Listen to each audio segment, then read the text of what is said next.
This is a video blog outlining the progress and the construction of our video. Some deviations from the storyboard were made to accommodate the available settings and locations we had, but we mainly used the storyboards to guide the storyline and try to stick to our ideas wherever it's possible. We did take out some of the storyboard shots to make the story less complicated to an outside audience and to accommodate some of our new ideas and developments. We filmed in order of the storyboard, so that the first place we shot was at my house, where we filmed the shots of Steph walking upstairs towards my room. Shots for walking, the 180-degree rule, the opening of the door from different angles, and the back of the head shots. I set up the camera as far down the hallway as possible, adjusted the focus, the white balance, brightness and contrast on the red touchscreen camera that was borrowed from a friend. We also checked that we were filming on widescreen. The setting up of the tripod on the first shot proved incredibly difficult, as it seemed to not level and took a lot of adjusting, resulting in a strange angle of the tripod to finally achieve the straightest shot that we could get. We started with a behind shot of Steph, who comes into shot after walking up the stairs, and the still straight shot shows her walking towards the door where she stops. We also had a close-up of the back of her head and the opening of the door, when we then changed the angles to show her walking from the side, opening the door from the side, and running away after she's looked in the room. When the shots had each been filmed several times so we had enough of the correct footage, we took the camera outside to the pathway in my house. It was a beautiful autumn day, and we later took advantage of the piles of leaves in our filming. We set up the camera to look straight on down the pathway, make sure that the curve at the bend of the pathway was in view, as this was a nice shot. The colours that sunny day were really beautiful, and it was a shame that the shot wouldn't work without the black and white effect, as this would have been great to display. We did many shots at different distances of Steph storming off down the path, me chasing after her, and then the confrontation scene. To add in the 180-degree rule, we then placed the camera to the side of the path, and making sure that we conducted the scene at the same place on the path, reconstructed the scene to show the same thing from the side. Ideally, looking back, it would have been more accurate to film the same event at the same time with two different cameras at the two angles. However, the other camera might have been visible to one of the shots, and so we cut the two angled shots that we did in different places, so that one showed the beginning of the scene and the other showed the end, which kept the continuity and a sense of accuracy. I then went back inside to get a rose for the shot in which Steph stamps on it in frustration. The rose is a metaphor for the love of the other two characters, which is passed between them in another scene.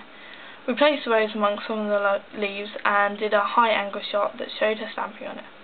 The aim was to later highlight the red colour of the rose amongst the black and white shot to emphasise its importance and to develop it in the story. We also did an over-the-shoulder shot of Steph confronting me over the incident. The over-the-shoulder shot draws attention to her emotion. This had to be practised several times and at several angles. We chose a left placement of the camera, as if it were to be placed directly centre, attention might actually be diverted from her face. Lastly, we shot a mid to long shot of Steph at the foot of a tree, frustrated and throwing the piles of leaves about in the air. This was over quickly, as it was very muddy and the shot was later slowed down to make it more effective. All these shots were filmed on the first day of filming, and I was very impressed at the time which we managed to do it. I also greatly enjoyed using that camera, as I thought the storage of shots was very ordered and they were easy to access. The next lot of shots that we decided to do were on pages 1 and 2 of the storyboards, and were intermittent throughout the rest, which were all located on Cromer Beach. These were shot during using a college video camera. We contacted the other media group, as they were basing their project documenting the progression and the making of our video, and organised a meeting with them at the weekend. It was on a nicely cold November day, and the bitter wind proved filming to be made near impossible. We started at one side of the pier, finally having acquired an empty area of the beach, where we started on our shots. It appeared to be going well until we looked back at our footage, and we saw that the lighting was overpoweringly bright in many of the shots, and was suddenly dramatically changed to being too dark halfway through the same shot. This was due to being in an open patch of sunlight, which is prone to some intermittent clouds. Therefore, we began to pack up and move to another area of the beach that was covered in shadow. The clouds were not about to leave any time soon, and the lighting was stable. Also, the slightly darker shooting was also more effective for the style that we wanted in our video. We began setting up for the first set of shots on the beach, the guitar close-ups. This was difficult, as due to the wind shaking the tripod, the shaking of the sand unsettling, the sinking of the sand unsettling the levelling of the tripod, and the freezing cold that made our actor shiver, so that when she held the guitar in the close-up shot, it seemed really shaky. To avoid this, we had to shoot really quickly, but accurately, to avoid any problems that might look apparent, but we managed to do this. The weather ended up working for us in the next few shots. The background looked beautiful. The dark and moody sea setting was very much like Laura Marling's Rambling Man video, which influenced ours. The wind picked up strands of the artist's hair perfectly in the close-up face shots, and I thought that this effect worked really well, one of my favourite shots. After this, we zoomed out of this shot a bit, and for lip-syncing purposes, she sang through all of the words to a song so that we had any part that we would need to cut out and rhythm edit later into the song. We then got on to filming the 180-degree raw long shots of the artist walking towards the sea, firstly towards the camera and walking past it as we faced away from the sea, and then she would walk from the side and then from behind.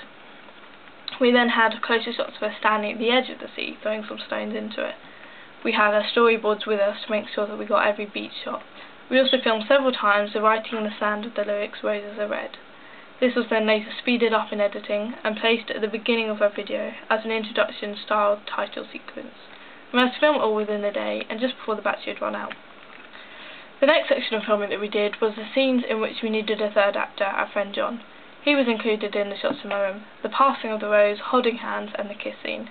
That day we also filmed the candle shot, but omitted the scenes with the male actor outside and the girl and the boy in the garden, as this would have been too many different settings for our video and might have gotten confusing for the audience. We spent a lot of time experimenting with different shots, getting costume and lighting right, and didn't end up using very much of the resulting footage. The last time that we filmed, we got the shots of me in the bed and then Steph in the same bed, emphasising the idea of replacing someone, or wanting what they have, or wanting to be them. We tried to get these shots positioned the same each time, and later edited them to switch between the shots. We also had the over-the-shoulder shots of her looking down at me sleeping, which gave a sinister edge to the video. It was quite difficult to set up these shots, so that we had the camera looking down at a high angle, still showing Steph's shoulders, but not showing any of the rest of the room. The last shot we did, but didn't end up needing to use, was the writing down of verses on paper, that we thought about rhythm editing into places that the shots were ever needed.